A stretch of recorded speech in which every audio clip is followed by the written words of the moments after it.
Ce livre que vous voyez actuellement à l'écran nous apprend que les dernières recherches en neurosciences sont très encourageantes pour les gens qui ont eu des souvenirs douloureux liés à l'enfance. Et quand je dis souvenirs douloureux, c'est pas forcément des souvenirs affreusement horribles, ça peut être simplement le fait d'avoir une mère qui était froide. Ça veut simplement parfois dire avoir un père qui nous a pas suffisamment pris dans nos bras. Voilà ce genre de souvenir. C'est le genre de souvenir qui nous affecte à un niveau profond, souvent durant toute notre vie, sans qu'on sache pourquoi. Mais, comme je vous le disais, les dernières recherches en neurosciences nous apprennent que les mémoires desquelles on arrive à se souvenir, on peut les modifier et réinterpréter l'histoire qui s'est passée dans notre tête. Il faut d'abord cependant pouvoir y accéder. Vous savez, c'est une des méthodes qui est utilisée en psychothérapie, qui est d'accéder à un souvenir douloureux. On pense à, par exemple, quand notre mère ou notre père nous a mis une claque alors qu'on n'avait rien fait quand on était petit, et on se sent parfois, on sent de l'injustice en nous, on sent de la colère. Le fait de raconter cette histoire et de repenser à la mémoire a le potentiel de changer la signification que cette mémoire a sur notre physiologie. C'est particulièrement complexe le fonctionnement des mémoires dans notre cerveau, mais ce qu'il faut juste retenir, c'est que si vous arrivez à parler des choses difficiles qui vous sont arrivées, vous êtes d'autant plus proche de la guérison de cette partie de votre cerveau. Ah bah oui, on a un cerveau qui il essaye de trouver une signification à tout. Alors, en grandissant, quand on arrive à se rappeler des souvenirs douloureux qu'on avait quand on était plus petit, notre cerveau, sachant qu'on a changé, essaye de trouver une nouvelle signification à ce souvenir.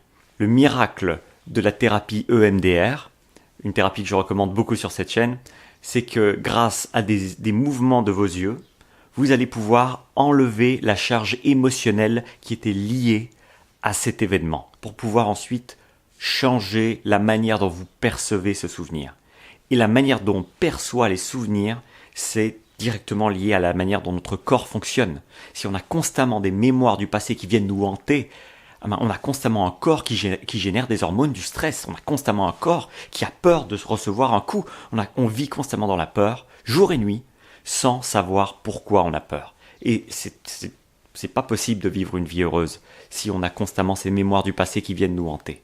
Alors pour terminer ces vidéos, je veux juste vous donner un exemple de comment ce genre de technique a pu m'aider. Vous savez, quand j'avais 16 ans, c'est une partie particulièrement difficile de ma vie, où quand je suis arrivé en classe, je suis arrivé en retard, et le matin même, il y a mes parents qui s'étaient criés dessus, il y avait eu des coups qui ont été donnés, ça a été vraiment un matin difficile. Alors je suis arrivé en cours, j'étais pas du tout intéressé par les cours, j'étais pas du tout intéressé par ce que la prof voulait dire, et je suis arrivé en retard, et je trouvais ça déjà beau que je me pointe un jour de cours, un jour où la dernière chose dont j'avais envie, c'était de me pointer dans une classe avec des collègues de classe que j'avais pas du tout envie de voir, avec des professeurs qui pensaient que j'étais un abruti.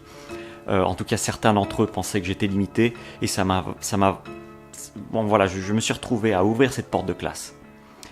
Et si vous voulez, la professeure dans cette classe à ce moment-là m'a dit « Écoute, tu ne rentres pas en classe, tu vas aller t'asseoir dans la cour et tu vas attendre là parce que moi je veux pas te recevoir. » Et moi qui avais fait tout cet effort de venir à l'école juste pendant une journée de merde, une vraie journée qui commençait vraiment avec les pires émotions que je puisse imaginer, je me fais rejeter d'une salle de classe où la prof me dit concrètement « J'ai pas envie de te voir, dégage ».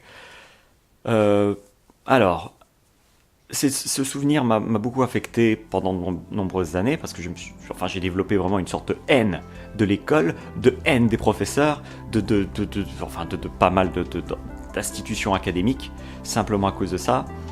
Mais maintenant, je me pose la question, qu'est-ce qu'il y avait dans cette classe que je n'ai pas vu parce que j'étais trop dans mes émotions? Qu'est-ce qu'il y avait de positif dans cette classe quand j'ai passé cette porte que j'ai peut-être pas vu parce que j'avais la tête ailleurs? Et quelque chose que j'ai appris bien des années plus tard, c'est qu'une fille de cette classe, une fille que je connaissais à peine, avait le béguin pour moi. Et je ne l'ai appris que des années plus tard.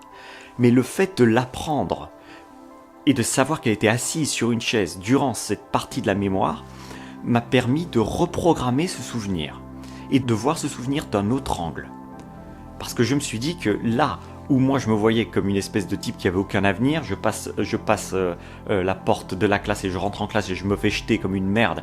J'ai l'impression d'être un idiot, j'ai l'impression de pas avoir ma place nulle part, d'être bête, de pas être à l'aise chez moi. Donc j'ai vraiment l'impression d'avoir ma place nulle part. Mais quand je me suis repassé ce souvenir et que je me suis dit, peut-être qu'aux yeux de cette fille-là, quand tu as passé le pas de la porte ce jour-là, peut-être que tu es apparu comme un bad boy, comme quelqu'un qui était le rebelle de service, et peut-être qu'elle a aimé cet aspect en moi, et ça m'a permis de reconsolider le souvenir de manière plus positive, de me dire que c'est vrai que c'était une belle journée de merde, mais ça ne voulait pas dire que tout était contre moi ce jour-là. Il y avait peut-être une fille avec laquelle j'aurais pu aller boire un café ce même jour, ou simplement aller marcher dans le parc le même jour, et qui aurait pu complètement changer ma vision que j'avais de moi-même à cette époque-là.